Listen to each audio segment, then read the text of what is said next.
Oke, bismillah, video kali ini kita akan membacakan WhatsApp. Ketika ulama ditanya tentang poligami, seorang pemuda bertanya kepada Syekh Utsaimin, "Saya sudah menikah dan ingin menikah lagi. Yang kedua, dengan niat menjaga kehormatan wanita." Syekh menjawab, "Berikan saja hartamu kepada seorang pemuda yang membutuhkan, sehingga dia bisa menikahi wanita tersebut, dan Anda pun mendapatkan dua pahala, menjaga kehormatan wanita dan membantu orang menikah." Ya, datang dari siapa ini ya? Sukron. Kita jawab ya. Oke, kita buka dulu Opera Mini dan lihat di rumashow.com. Candaan seorang ulama. Ditulis oleh Muhammad Abdul Tuasikal ya. Barangkali dalam pikiran kita para ulama selalu serius ketika mengajar. Namun tidak demikian. Mereka kadang mengisi pelajaran mereka dengan candaan atau guyonan. Di antara tujuannya supaya para pendengar tidak terlalu tegang.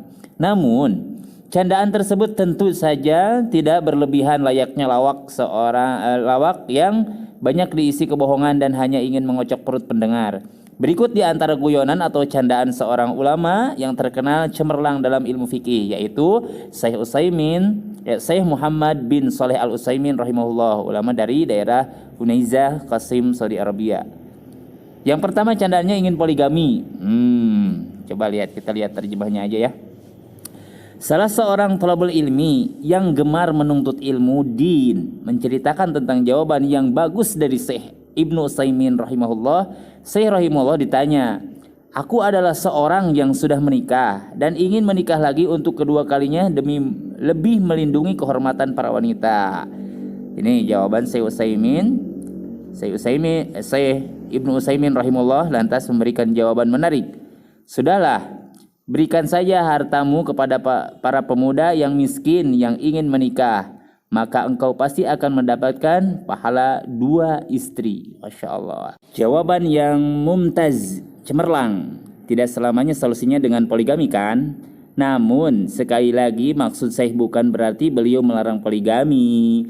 Ditambah lagi melihat konteks kalimat, si penanya ingin melindungi kehormatan para wanita, bukan dirinya, sehingga yang beliau sarankan adalah biarkan pemuda miskin saja yang menikah dengan biaya darinya. Wallahu alam.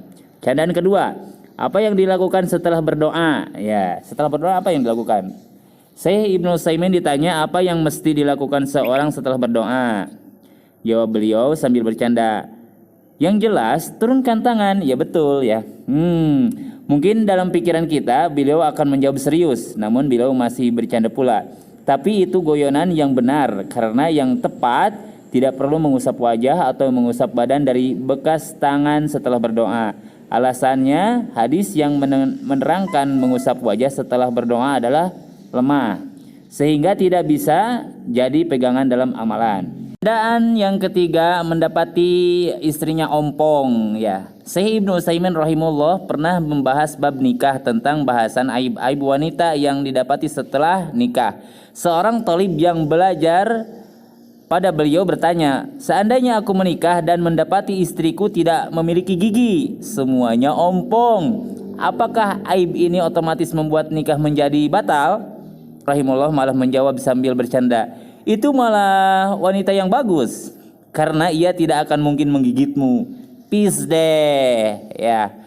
Semoga menjadi teladan berharga bagi yang semangat meraih nikmatnya menuntut ilmu dari para ulama. Referensi dari berbagai sumber googling ya, dari www.rumashow.com.